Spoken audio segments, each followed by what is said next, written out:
Hello and welcome to the video. This video is about this thing here. Now this is from Holybro. It's another Pixhawk version. This one's called the Durandal. Not sure how that's actually you say it. Interestingly, as Holybro always do, they've named this after an old weapon. So this is actually an old sword. It's not named after Duran Duran. If you're a certain age, you'll know who that is. And I wanted to talk about this because I've been doing a couple of series that you may have already seen on the channel. The first one is for Ardu plane on a Pixhawk cube inside a plane with mission planner and all that goodness. The second one that's currently going on is for Ardu copter on a Pixhawk orange cube with a CAN bus GPS, and that is currently underway. But there's lots of Pixhawk variants that you can go for. A big challenge that I have, get lots of questions about, is what Pixhawks should I use? Now there's lots of things on places like eBay, and unfortunately those things are clones, so you pay your money, you take your choice. Now I've been very lucky, I haven't had one that's come here that's had a fundamental issue. But for Pixhawk compatible technology, then Holybro is one that I've actually looked at before. Now, while I unbox this, let me talk about the specs, and then in this video I'll also go through the flashing, setup tips and everything else. Because the way this is laid out, it's kind of like the Pixhawk cube that's already in the series that I'm already doing. So the setup is exactly the same. So this is an option for those of you that maybe don't want to spend the money for a Pixhawk cube, but want to do the same kind of build along with a known product from a vendor that's standing by the product enough to put their brand on it.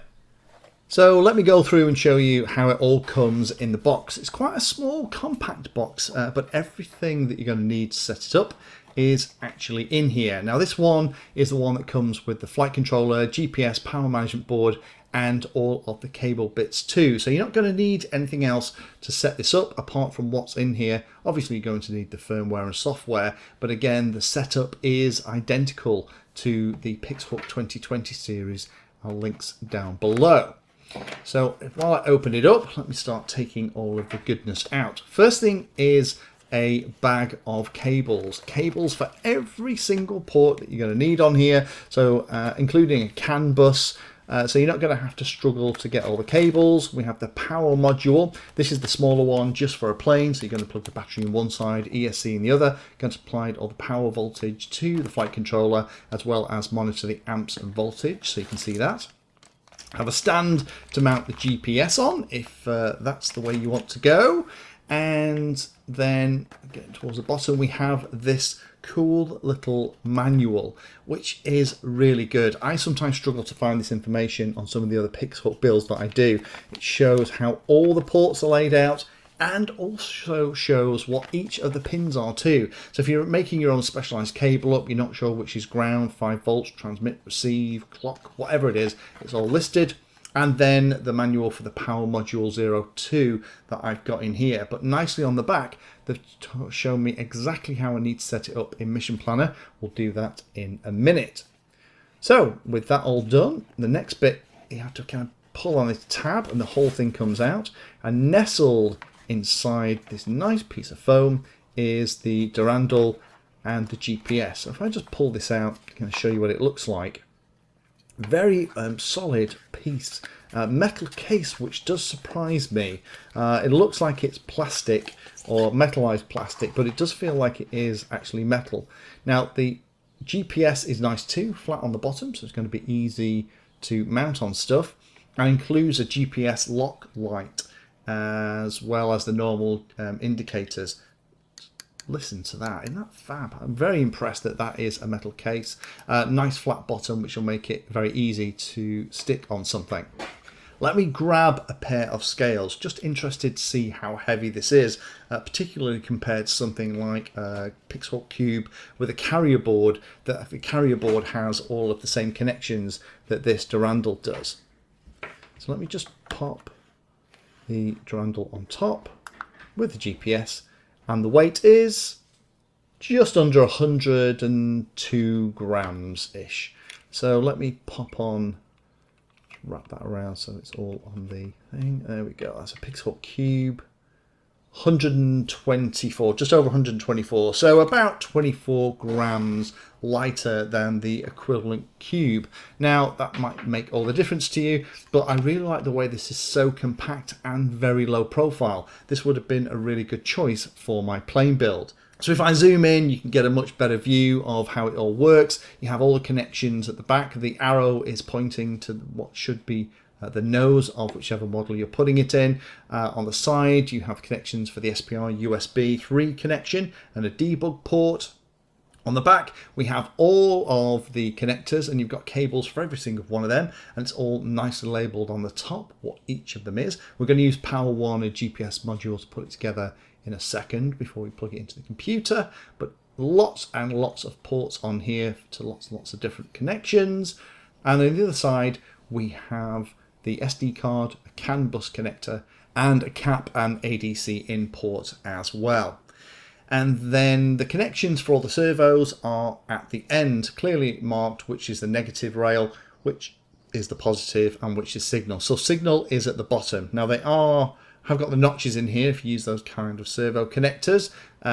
So that is how it's laid out. So the same layout as a lot of the other Pixhawk stuff, and interchangeable in terms of the setup with the Pixhawk Cube system. So let me just plug in the GPS very quickly, show you how that is. So the GPS module is that big one at the top. So we just snap the cable in, and that's the GPS and external compass done.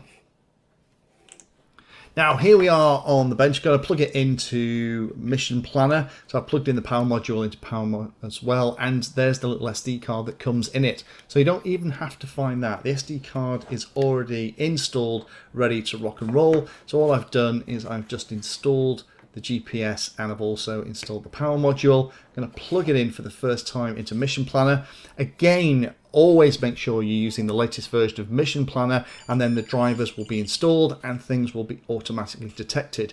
So I'm going to just click on connect, for which, there it is, it's that COM port. Click connect, and away we go. Now I can hear cheeping and chirping from the Durandal, which means that there is a little piezoelectric buzzer inside which is making the noise. So all of the successful booted tones and all that stuff is in there, which is great. And we've got the LEDs flashing on the external compass, so it tells me that it's waiting for a 3D lock, which is what that pulsing blue light means. So let's go into the mandatory pieces. And normally, to set it up, we'd go through each of these in turn: accelerometer calibration, compass, and everything else. But what I'll do is I'll just jump down into the hardware ID and have a look at what it's got. So that's showing all the different compasses and all of the redundant accelerometers and gyros as well. Now, one of the things I was interested here was the battery module, the power module, and it wasn't allowing me to select anything in here, because if you remember, there's that little manual that you get inside the box which shows you how to set it up. And I thought, well, this is easy. What I'll do then is let me just set this up and do everything, and it wasn't allowing me to select anything.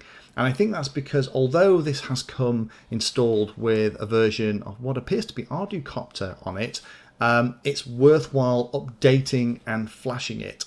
And then that will allow me to get into everything, because we'll be using the latest and greatest version. So let's do that next, and that will allow me to configure this power module and to set everything up. Again, the process that I'm going to go through with this Durandal is exactly the same as I go through with any Pixhawk, and check out the latest Pixhawk 2020 series. I've got one for plane and one for copter on how you do everything. So we'll flash it exactly the same way as we would any other. So we're going to go into install firmware, click on the firmware we want, click yes, and away it goes. No unplugging, replugging, no choosing the kind of flight control you need. And this is the way it will work if you have updated to your latest version of Mission Planner. If you're struggling to flash any Pixhawk technology, not just the Durandal, then stop what you're doing, uninstall Mission Planner, go and download the latest version of Mission Planner and install it onto your computer. And as part of that, it will detect the right kind of Pixhawk, and everything will be automatic, just like this. I'm not having to fight this at all. It's a very painless procedure to update a Pixhawk system these days with Modern Mission Planner, and this Durandal is absolutely the same. So we're nearly finished. I haven't sped this up. That's exactly how long it takes. Wait for the tones to say it's booted. There we go. She has finished booting, and there's the initialization going. So now we can click OK. So that is the new firmware installed. It's really quick, isn't it? So this is one of those things that shouldn't be too tricky. Now I'm going to connect again. I'll tell you what, I bet you it's changed the USB. It has, there we go.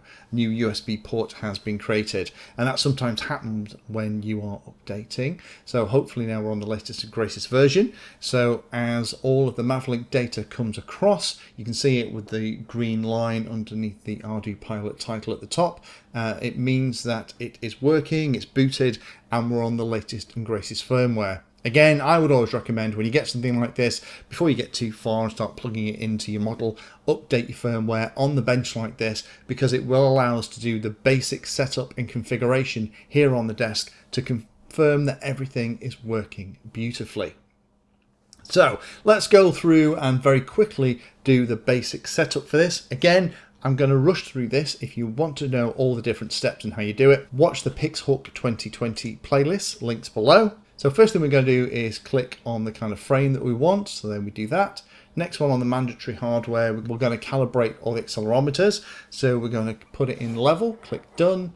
And then we're just going to work through and follow each of the on-screen prompts, just making sure that we are keeping it as still as we possibly can. The nice thing about the Durandal is it does have nice solid sides, so it makes it a little bit easier for this bit, but just follow it through, clicking each way. Take out the RC cable and the nose up, there we go, and put it on its back, click OK, and there we are.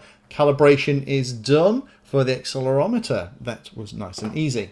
Next bit then is do the compass. Now again, for the compass calibration, we have two compasses here, one inside the Durandal, one inside the external compass.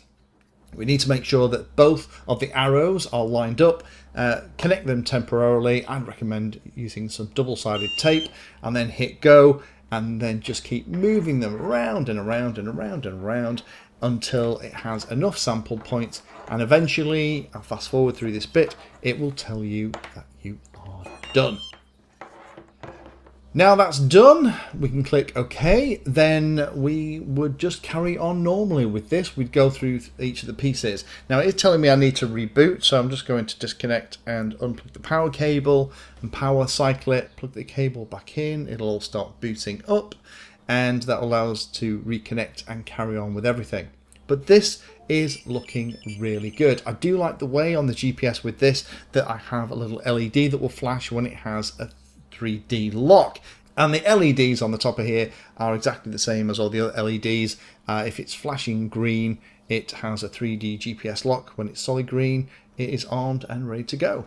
I can go back into setup, and then I bet if we go down, you can see here all this stuff. You just go through each of these in turn and set them up one by one, making sure that everything's working. So there's all the hardware ID stuff on the latest version of Ardu Copter.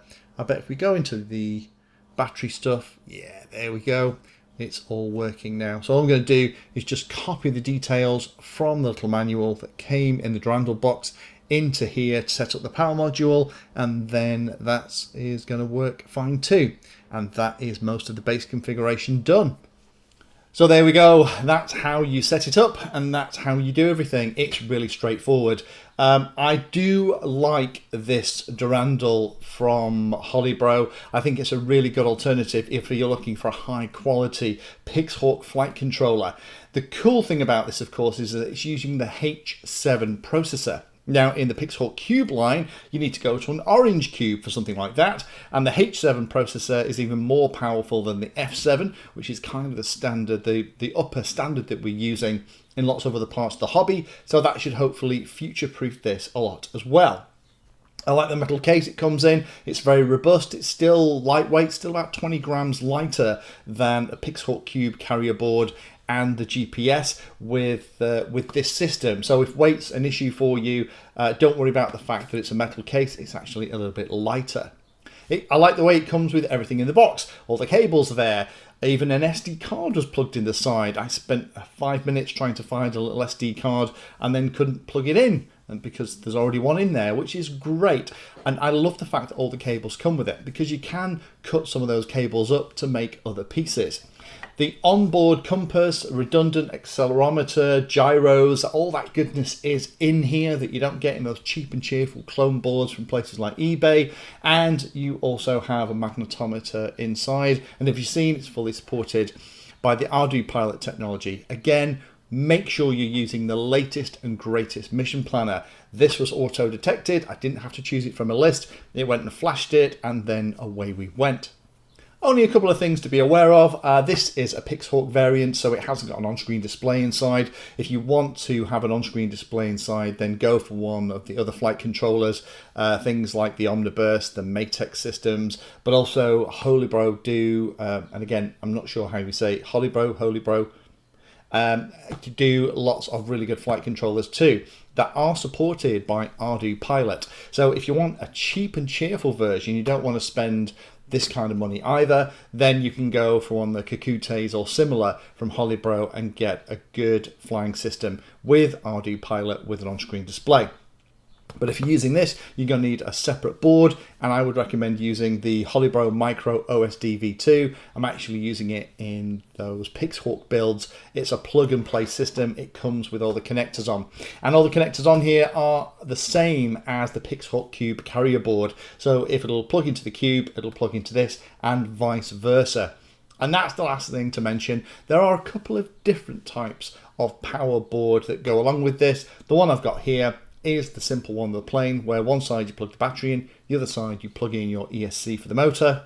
If you have something like a multi-rotor and you want lots of different places to power ESCs from and all that goodness, then there is that other SKU available that has a similar kind of board to the Pixhawk 4 from Holybro, where you plug the battery into it, and then it has a lot of additional pin outs, but also places to attach your ESCs.